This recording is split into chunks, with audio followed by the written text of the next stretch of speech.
un libro excepcional, el único, evidentemente, que tiene esa capacidad. Hoy en la clase de congregados estaba hablando con los congregados esto y les estaba diciendo, vean, ¿qué diferencia hay entre un periódico del año 1970 de Costa Rica y la Biblia? Es letra, es un libro, es un folleto. ¿Qué diferencia hay? Que la Biblia no necesita tiempo para poder ser contemporáneo. Sin embargo, un periódico de 1970, ¿en qué nos va a ayudar ahora? ¿Qué vamos a conocer? Vamos a leer un poco de historia, pero no hace más nada. La Biblia sobrepasa eso y se convierte en un libro único en este sentido. Vamos a orar y entonces así pasamos al mensaje. Padre, gracias por la oportunidad de reunirnos en esta mañana, de traernos a tu casa. Yo sé que en el intervalo del día de ayer y en el comienzo del día de hoy, muchas fuerzas estuvieron poniéndose en función de que no viniéramos a tu casa hoy. Muchas fuerzas estuvieron en contra de que hoy viniéramos a tu casa. Interrupciones, visitas, asuntos, cosas inesperadas que surgen con tal de que uno no pueda asistir a la iglesia. Y sabemos que ninguna de ellas proviene de Dios. Y sabemos, Señor, que tú eres fuerte para derribar fortalezas.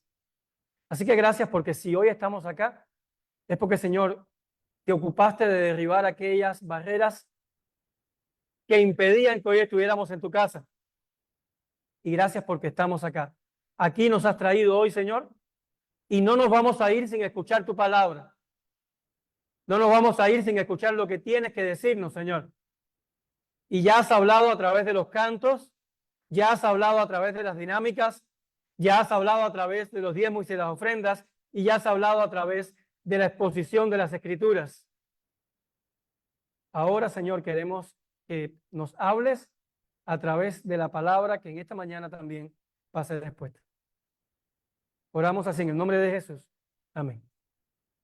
He titulado el mensaje y con este termino esta serie de sermones del Génesis al Apocalipsis, el plan de redención revelado. Apocalipsis 22:13 es el pasaje que he escogido como base y dice así: yo soy el alfa y la omega, el principio y el fin, el primero y el último. Este pasaje de Apocalipsis 22:13 también lo encontramos en Apocalipsis capítulo 1, donde el Señor también enuncia que Él es el principio y el fin, el que es y el que era y el que ha de venir, el Todopoderoso. Esa excepcionalidad del que está presentando Apocalipsis hace que nos llame la atención qué va a decir directamente Dios a nuestras vidas a través de este libro. Y aunque hoy no voy a hablar de Apocalipsis, y ya lo estamos haciendo los viernes, sí quiero que sea este el texto base del mensaje en esta mañana. La Biblia, hermanos, es un mensaje de redención. Desde Génesis hasta Apocalipsis, Dios ha revelado un plan perfecto para salvar a la humanidad caída. A través de cada página de la Biblia vemos el amor, la justicia y la misericordia de Dios obrando para restaurar una relación que estaba caída y hacerla nueva. Esa relación entre el hombre y Dios es una relación que Dios está ocupándose de restaurar. Y lo hace a través de la palabra. Hoy vamos a explorar cómo el plan de redención de Dios es el hilo conductor que une toda la Escritura, desde la creación hasta la consumación final de todas las cosas. Hay quien le ha llamado a este hilo conductor el hilo rojo de la redención. Un poco ahí acordándonos de lo que pasó con Rahab y esa tira o ese hilo rojo o ese cordón de grana que puso en la puerta, perdón, en la ventana de su habitación. Bueno, la Biblia ha tenido una línea de redención desde Génesis hasta Apocalipsis, y aunque hoy no vamos a hablar de todo el proceso de la línea de redención, sí me gustaría que nos llevásemos lo más importante. Primero, la promesa de redención en el Génesis. Hay promesa de redención en Génesis. Desde el principio de la creación, Dios tenía un plan de redención para la humanidad. Ya lo dijimos. Aunque el pecado entró en el mundo a través de la desobediencia de Adán y Eva, Dios en su misericordia ofreció una promesa de salvación. En el libro de Génesis vemos los primeros indicios de ese plan redentor que se cumpliría en Cristo. Ahora, ese pecado que entró en el mundo a través de la desobediencia de Adán y Eva, y que muchos ya sabemos, ¿no?, que viene a través de el comer el árbol del conocimiento del bien y del mal, violó el único mandamiento que Dios había dejado hasta ese momento, trayendo consecuencias graves. ¿Qué consecuencias trajo?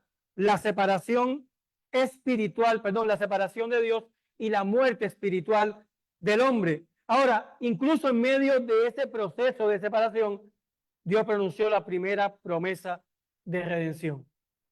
Entendamos, acá no es buscar culpables, ya los culpables fueron encontrados y ya el proceso de redención fue ejemplificado. Aquí no es encontrar culpables, aquí es ver cómo Dios trabajó para que ese proceso de redención fuera cumplido. Evidentemente, si profundizamos un poquitico más, Dios sabía que el hombre iba a caer. Dios sabía que el hombre iba a pecar. Dios no se enteró en el Edén que Eva había desobedecido y que Adán desobedeció después. Dios no se enteró en el Edén que Satanás iba a poner en el corazón de los hombres la desobediencia. Dios no se enteró de eso en el Edén. Algunos creen que Dios como que, mira lo que pasó. No, Dios sabía que iba a pasar. Desde antes incluso que el mundo fuese hecho, Dios sabía que el hombre iba a necesitar un plan de redención. Podía haber Dios evitado el plan de redención, podía haber Dios evitado el acontecimiento en Edén, podía haber Dios evitado todo esto. Claro que sí, podía haberlo evitado. Tiene poder para hacerlo. Pero ¿por qué lo permitió? Porque hay un tratamiento con la creación que Dios quiso hacerlo de esa manera. Y yo le voy a cuestionar a Dios por qué me hizo pasar por un proceso de redención cuando podía perfectamente haberme salvado con el chasquido de los dedos. Yo no voy a cuestionar a Dios como otros cuestionan, como otros preguntan o como otros dicen, bueno, si Dios es tan poderoso, ¿por qué permitió que pasara esto? Y si Dios sabía, ¿por qué no lo evitó? Y si Dios quería que pasara, ¿por qué hizo que el hombre pasara por tantos problemas, incluso hoy? Yo no voy a caer en el apartado de los que cuestionan cómo Dios hizo las cosas. Yo estoy en el grupo de los que acepta que Dios lo quiso hacer así y punto, porque Él es Dios. Entonces, hay una primera promesa de redención que encontramos en Génesis y para mí es uno de los textos más tremendos que encontramos en el primer libro de la Biblia. Génesis 3:15, Dios dijo a la serpiente, y pondré enemistad entre ti y la mujer, y entre tu simiente y la simiente suya. Esta te herirá en la cabeza y tú le herirás en el calcañar. Este texto específicamente ya lo trabajé con los congregados. En aquel momento estaban Johnny y Samuel nada más en la clase de congregados. E hicimos toda una exposición de Génesis capítulo 3, versículo 15. No es mi intención. Solo quiero mostrarles el texto porque en este texto de Génesis 3:15 comienza el proceso de enseñanza del plan de redención de Dios en la Biblia. Así que el Evangelio, tal como lo conocemos, expresado en 4 autores, Mateo, Marcos, Lucas y Juan, el Evangelio tal como lo conocemos, o las enseñanzas de la buena nueva de Jesucristo, no empieza en Mateo. Empieza antes que el mundo fuese creado, pero no se escribe por primera vez en Mateo. Se escribe en Génesis capítulo 3, versículo 15, y es conocido como el protoevangelio o el primer evangelio. Es la primera profecía de que vendría un Salvador para derrotar a Satanás. La simiente de la mujer es una referencia a Cristo, quien sería herido en la cruz, pero finalmente aplastaría la cabeza del enemigo, trayendo victoria sobre el pecado y la muerte. Y pondré enemistad, está diciéndole Dios, entre ti hablándole a la serpiente y la mujer, entre tu simiente, la simiente de la serpiente y la simiente de la mujer. Pero tenemos un problema, la mujer no pone simiente. La mujer recibe la simiente. ¿Quién pone simiente? El hombre. El único que pone la semilla es el hombre. La mujer no pone semilla. ¿Cómo la mujer acá, representada en Eva, iba a poner una simiente? Porque evidentemente creemos, y la Biblia lo enseña, que la concepción de María fue virginal. La concepción de María fue sobrenatural. María no concibió por hombre, concibió por obra del Espíritu Santo. Por tanto, aparentemente María puso la simiente. Aparentemente María tenía la simiente. No fue hombre, fue una mujer. Pero sabemos que esa simiente proviene de Dios. Parece muy complicado, no lo es. Solo, y quizás lo más importante ahora, es que la simiente de la mujer es una referencia a Cristo. ¿Quién sería aplastado? ¿Quién sería, herido en la cruz? Y es el texto donde habla que le herirás en el calcañar, pero sería aplastada la cabeza de Satanás por el propio Cristo, trayendo victoria sobre el pecado y sobre la muerte. Entonces, ya empieza en Génesis a gestarse la enseñanza de la redención. Es el primer rayo de esperanza en la historia de la humanidad. Un recordatorio de que aunque el pecado había dañado la creación perfecta de Dios, Él ya tenía un plan para restaurar lo que se había perdido. Ya Dios estaba, poniendo en función lo que Él ya sabía que iba a pasar y su plan estaba listo para echar a andar. Entenderlo, hermanos, en la justa y completa plenitud de la teología o de la doctrina o del dogma es bien complejo. Pero acá yo encuentro muchos textos en la Biblia que no se me pide que los entiendan. Se me pide que los acepte. Se me pide que los crea. Y hermanos, todo no es racional en la Biblia. Todo no es raciocinio en la Biblia. Hay cosas que vamos a razonar y hay cosas que vamos a creer por fe. Hay cosas que la gente va a decir, están locos, y hay cosas en las cuales creemos que la palabra sigue siendo locura para los que se pierden. Por tanto, y además la Biblia no se trata de de racionalizar todo lo que está en ella. La Biblia se trata de creer lo que Dios dice en ella. Y yo creo que Dios tenía en su plan perfecto la restauración de lo que se había perdido. El plan de redención de Dios comenzó a desplegarse en la vida de Abraham. Génesis 12:2-3, Dios le hace una promesa a Abraham. Haré de ti una nación grande y te bendeciré y engrandeceré tu nombre y serás bendición. Bendeciré a los que te bendijeren y a los que te maldijeren maldeciré, y serán benditas en ti todas las familias de la tierra. Esa bendición es una promesa que a través de la descendencia de Abraham todas las naciones de la tierra serían bendecidas. Esta promesa es una continuación del plan de redención iniciado en el Edén. Jesús, el Mesías, sería descendiente de Abraham. A través de él se ofrecería la salvación, no solo a Israel, sino también a todas las naciones. O sea que el plan de redención Dios se ocupó. No debe decir, es este el plan y vamos a echarlo a andar. No, es este el plan y yo voy a tener cuidado de cada uno de los procesos y de las partes de ese plan. A mí me gusta mucho ver videos que tienen que ver con grandes fábricas, con grandes factorías. No sé, ahí en los diferentes canales que hay de Discovery. Y me gusta ver muchos videos porque a mí me fascina ver. Usted dice un auto, el proceso, desde las piezas, el ensamblado, la pintura y todo lo demás. Y cuando termina, yo digo, Señor, yo quiero tener un carro. O sea, yo estoy viendo muchos videos para después, Señor, yo quiero. Entonces, igual va a llegar, ¿no? Pero la cuestión está en que yo veo lo de los aviones y también me encanta ver cómo se arma todo un avión y al final digo, Señor, yo no quiero tener un avión, me da miedo montarme en él. Pero lo veo. Y así estoy viendo, o sea, Al principio, antes de venir hacia acá, don Jorge me enviaba muchos videos de la fábrica, de cómo se hacen los resortes, de cómo se hacía esto, de cómo hacía esto. Ya no me ha mandado más ninguno porque no quiere que me meta a ver ahí lo que él hace, ¿no? Pero anteriormente me mandaba esos videos y yo decía, wow, tremendo, ¿no? Porque vemos un resorte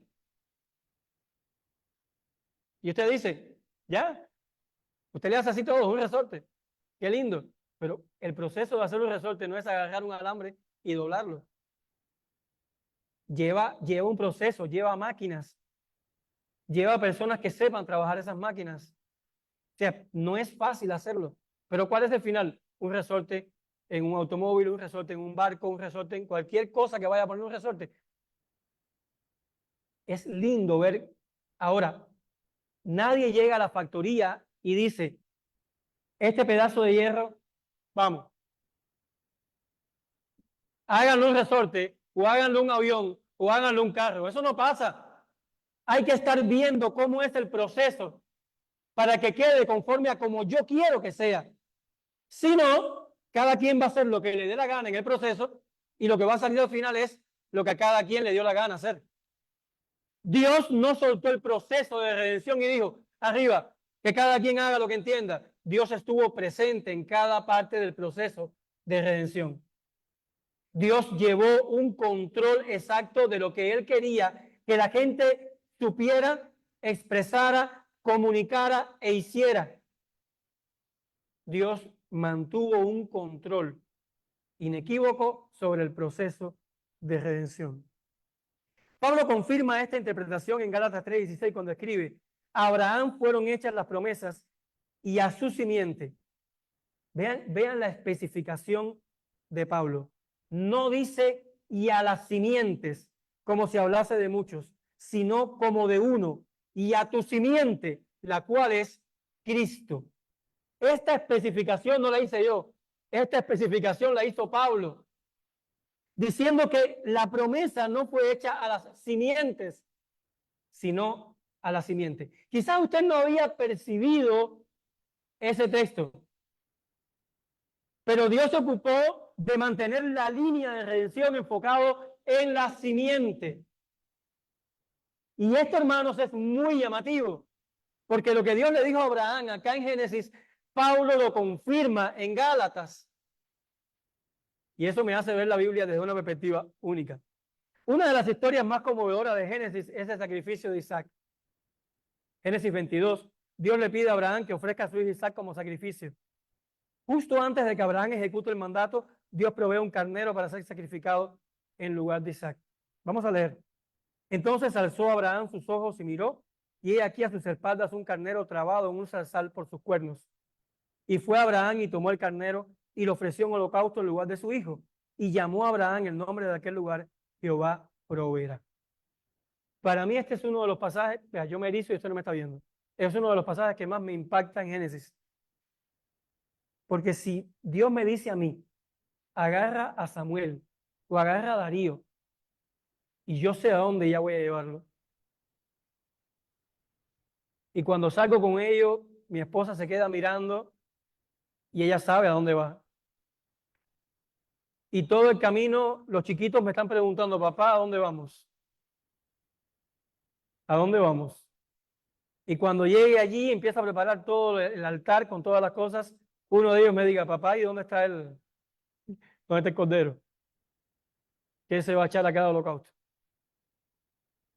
Y que cuando ya ellos, ni dándose cuenta, yo los esté amarrando y los esté poniendo sobre aquella piedra,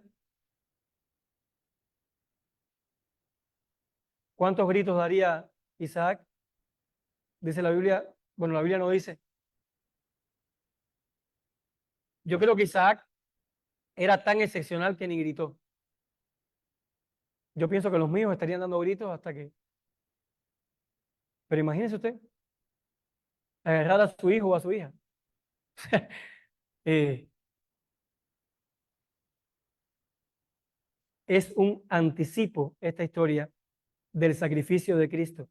Así como Dios proveyó un carnero para sustituir a Isaac, Él proveyó a su Hijo Jesús como el sacrificio final y perfecto para redimirnos.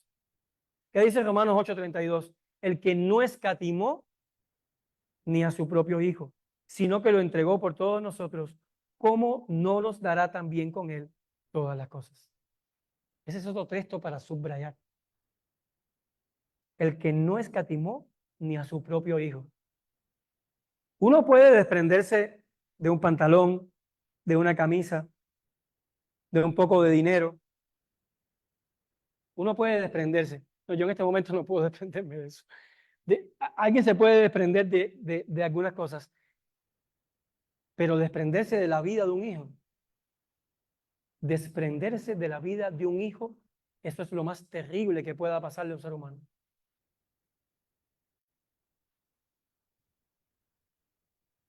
Tristemente pasa, tristemente pasa incluso en momentos en que no lo esperamos, pero es lo más triste, lo más horroroso que nos puede pasar.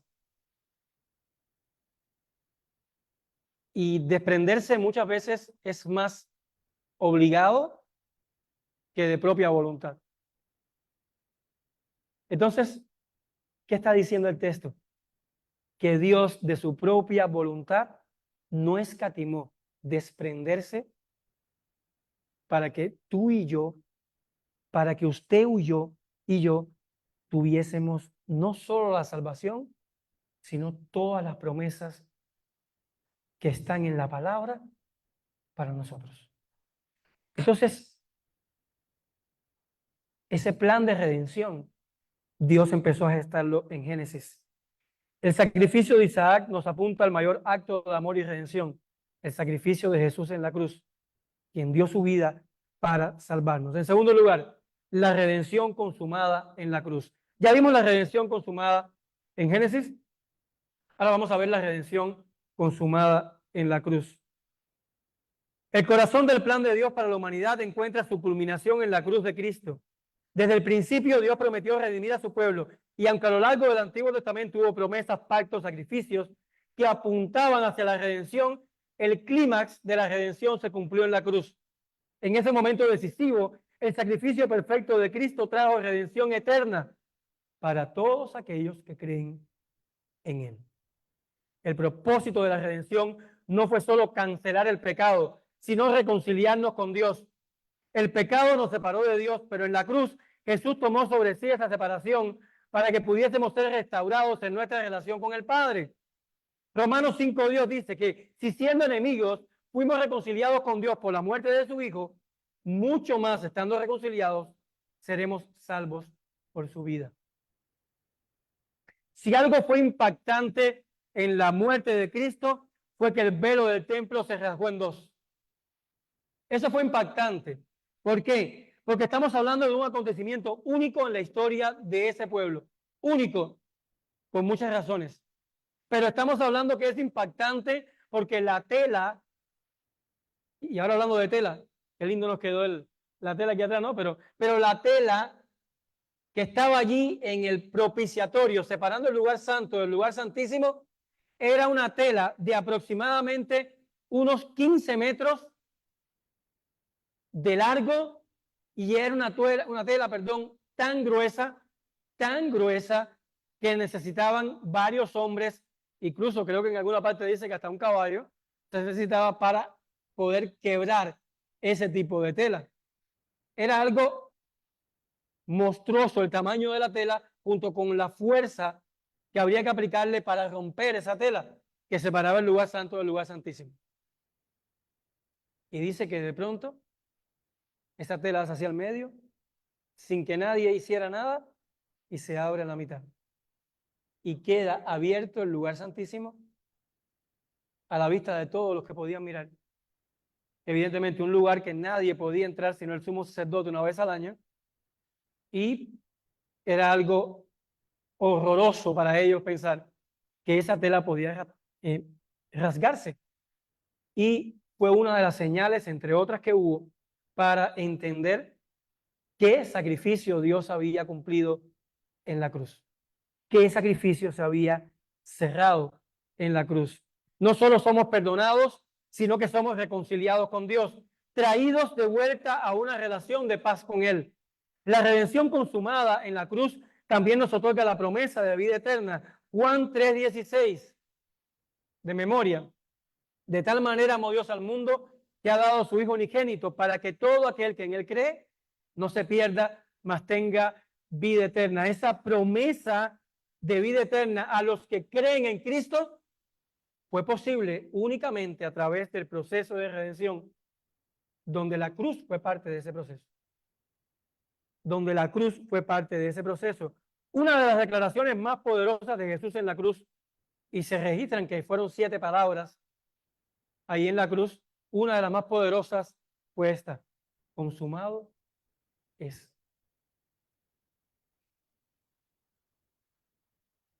No quiero pecar con la palabra, pero si ahora la memoria no me falla, la palabra usada fue tetelestai. No quiero pecar, quiero después buscar, porque ahora me vino a la mente las palabras en griego, o las palabras expresadas, y creo que fue tetelestai, consumado es. Aunque después lo voy a buscar, no me crean todavía, busquen ustedes después y yo voy a buscar, pero la expresión consumado es se cerró el ciclo. Todo el proceso de redención me trajo hasta aquí. Y aquí se complementa el proceso de redención. Dios quiso reconciliar al hombre al hombre con él. Desde Génesis llegamos a el punto de Jesús y ya se muestra la reconciliación. No se muestra a través de un profeta o a través de una palabra o a través de una visión. Se muestra a través de Dios mismo reconciliando al hombre con él. Ese proceso de redención se complementa en la cruz y Cristo lo muestra. Y lo muestra diciendo: consumado es. O sea, cumplida es toda la escritura en mí. Declaró que su misión estaba completa. Todo lo que se requería para nuestra redención había sido cumplido. No hay nada que los seres humanos puedan añadir o hacer para completar la obra redentora de Cristo. La salvación fue lograda plenamente por el sacrificio de Jesús. Efesios 1:7 dice: en quien tenemos redención por su sangre, el perdón de pecados según las riquezas de su gloria. Ese proceso de redención que la Biblia muestra, consumado es en Cristo. Nuestra redención es un regalo gratuito de la gracia de Dios, disponible para todo aquel que cree en Jesús. No depende de las obras, depende de la obra perfecta de Cristo en la cruz. El final de esa redención es que podamos tener vida eterna en comunión con Dios. No solo murió Cristo para librarnos del pecado, no solo eso, sino para darnos una vida nueva y eterna en su presencia. Únicamente a través del proceso de redención, únicamente a través de la Biblia. Y en último lugar, y termino, la redención culminada en el Apocalipsis. La redención culminada en el Apocalipsis. No solo fue diseñado, como les decía, el plan de redención para restaurar nuestra relación, sino que tiene una culminación gloriosa en el futuro. Mientras que la cruz fue el clímax de la redención, el libro de Apocalipsis revela la culminación final de esa redención, cuando todo será restaurado y renovado para la eternidad. En Apocalipsis encontramos la promesa de una creación nueva, un juicio final sobre el mal y el establecimiento del reino de Dios. Y ahora que lo estamos estudiando, hermanos, pues más podemos mirar en las páginas de la Biblia ese proceso de redención. En el Apocalipsis 20:10 se describe la derrota final del diablo, y el diablo que los engañaba fue lanzado en el lago de azufre, de fuego y azufre, donde estaban la bestia y el falso profeta, y serán atormentados día y noche por los siglos de los siglos. Y aunque todavía no hemos llegado ahí, vamos a empezar el capítulo 19 este viernes en la noche. Pues el capítulo 20 ya habla de la derrota final del diablo. El mal no solo será derrotado temporalmente, sino que será erradicado de manera permanente. Satanás y los que le siguen recibirán el juicio justo de Dios. Eso está en el plan. Esta victoria final de Dios marca el fin de todo sufrimiento, dolor y maldad en el mundo, un tema central en la culminación de la redención. Además, la muerte misma será derrotada, y la muerte y el Hades fueron lanzados al fuego, al lago de fuego. Esta es la muerte segunda. La muerte también será derrotada. Ya no habrá más muerte, ni para nosotros los que hemos creído, ni para aquellos que estén eternamente perdidos. Ellos desearán morir y no morirán. Eternamente serán atormentados. La redención consumada incluye no solo la derrota del pecado y el diablo, sino también la destrucción de la muerte misma, lo que asegura que vamos a vivir eternamente en la presencia de Dios. Y eso lo enseña la Biblia. El Apocalipsis continúa describiendo el esplendor de la Nueva Jerusalén, un lugar donde no habrá más sufrimiento ni tristeza. Y hermanos, les quiero regalar el texto, porque este es uno de los textos más tremendos que hay en Apocalipsis. Los más lindos no son los de la destrucción, esos son textos feos. Los más lindos no son los textos donde vemos como la gente castigada. Eso a mí me duele el corazón. Esto es el texto que para mí tiene el centro del Apocalipsis. Enjugará Dios toda lágrima de los ojos de ellos, de nosotros. Y ya no habrá muerte, ni habrá más llanto, ni clamor, ni dolor, porque las primeras cosas pasaron. Eso, hermanos, es la redención de Dios. Esa es la salvación. Esas son las promesas. Esa es la seguridad. Eso estaremos nosotros, pues, eternamente disfrutando en Cristo. Eso, hermanos, es la seguridad de vida eterna. Eso es lo que enseña la Biblia. Eso es lo que yo creo. ¿Y usted lo cree? Un mundo donde el pecado, la muerte y el dolor ya no tendrán lugar. Y la humanidad, los que somos de Cristo, viviremos en perfecta paz y gozo eterno en la presencia de Dios. Uno de los aspectos más profundos de la redención culminada en el Apocalipsis es la restauración completa de la comunión entre Dios y su pueblo. Recuerden en Génesis, cuando el pecado separó la humanidad de Dios, hasta la cruz, donde Cristo restauró esa relación, el plan redentor siempre apuntaba a una comunión plena y eterna entre Dios y la humanidad. Lo vimos en Génesis, lo vimos en la cruz, y ahora en Apocalipsis se muestra esta revelación plena y eterna entre Dios y la humanidad. Oí una gran voz del cielo que decía: he aquí el tabernáculo de Dios con los hombres, y Él morará con ellos. Ellos serán su pueblo, y Dios mismo estará en ellos como su Dios. Eso es lo que Dios quería al principio y el pecado rompió. Eso es lo que Dios quería que hubiera pasado con esa creación. No pasó, Dios lo sabía, sí, lo permitió, bien, pero eso es lo que Él quería.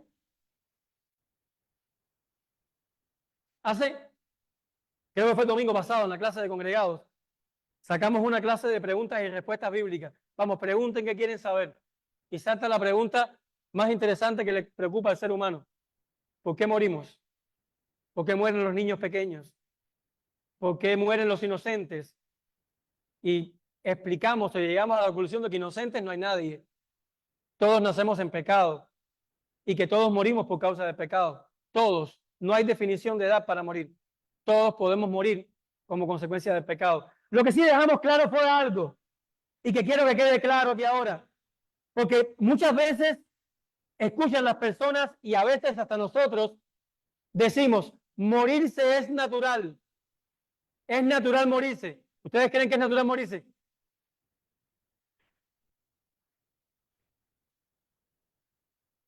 Morirse es natural. Bueno, no es natural morirse. Natural es tomar agua, natural es comer, natural es ir al baño, natural hay tantas cosas naturales, pero morirse no es natural. ¿Por qué? Porque el hombre fue creado para vivir eternamente. Dios no puso en el corazón del hombre una limitación. Dios puso en el corazón del hombre eternidad. El hombre fue creado para vivir eternamente. ¿Qué pasa? El pecado rompió la relación, dañó la temporalidad de esa relación. ¿Y qué vino a hacer Cristo? Vino a restaurar esa temporalidad. El hombre igual, esté o no esté con Cristo, esté o no esté con Cristo, va a vivir eternamente. Unos en el infierno, otros en la presencia de Dios, pero va a ser eterno. Ahora lo que sí quiero decirles es que el hombre no nació para morir.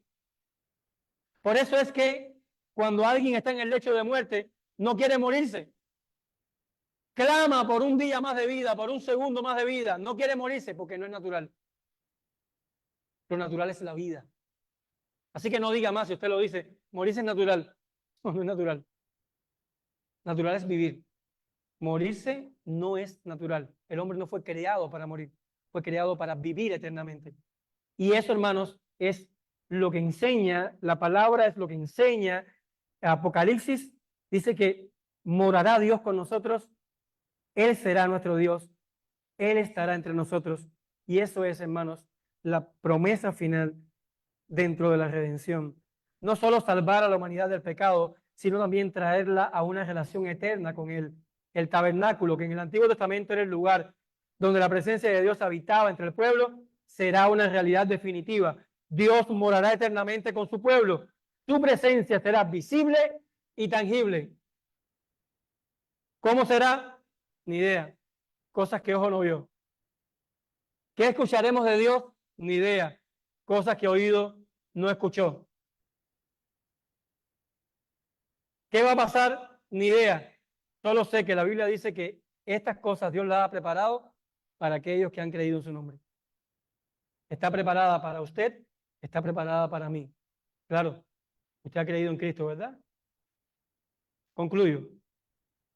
Desde Génesis hasta el Apocalipsis, Dios nos ha revelado su asombroso plan de redención en la Biblia. En el Génesis vimos la promesa de un Salvador. En la cruz vimos la consumación de esa promesa. Y en el Apocalipsis vemos la culminación final de ese plan glorioso cuando Cristo regrese. Hoy te invito a que reflexiones sobre tu parte en este gran plan. La redención no es solo una historia pasada o futura, o una realidad presente que transforma las vidas. ¿Has aceptado la obra de redención de Cristo en tu vida? Si no lo has hecho, hoy es el día para recibir el regalo de salvación. Y si ya lo has hecho, recuerda que el plan está en marcha y somos llamados a vivir con la esperanza de un regreso y de una certeza de esa victoria final en Cristo. Querido hermano, vive en la luz del plan de redención revelado en la Biblia. Desde el principio hasta el fin, Dios ha mostrado su amor y su deseo por salvarte, por salvarme. Confiemos en el plan, esperemos en el regreso. Vivamos con gozo sabiendo que el Alfa y el Omega tiene el control de todo, porque la redención pertenece a nuestro Dios. Entonces, que esta sea la promesa, la seguridad y la esperanza. Crea, crea. Cristo volverá y estaremos con Él. Crea. La Biblia lo enseña y yo creo 100% en lo que dice este libro. Créalo. La Biblia sigue siendo nuestra única regla de fe y de práctica. Padre, gracias por la oportunidad de encontrar textos como estos que son tan importantes. Gracias por la capacidad que tiene la Biblia de revelarnos, de hablarnos, de confrontarnos también. Gracias por la palabra. Ha sido un mes predicando en su importancia y creo que podemos estar años hablando de esto, porque no llegaremos a comprender nunca jamás cómo fue posible, Señor, que usases más de 40 hombres en un término de más de 1600 años, de diferentes profesiones, de diferentes estratos sociales, hombres que evidentemente tenían pecados, tenían cosas que arreglar contigo, sin embargo, así, Señor, los usaste y transmitiste, soplaste en ellos, les inspiraste la santa palabra divina para que hoy, miles de años después, 2000 años después, estuviésemos escudriñando esa palabra y tenga tal importancia y actualidad como hace 2000 años atrás. Eso únicamente la Biblia es única, porque proviene de un Dios único y está revelada y enseñada para un pueblo especial, para un pueblo tuyo. Nosotros, Señor, somos tu pueblo y la palabra es para nosotros. Oramos así, en el nombre de Jesús. Amén.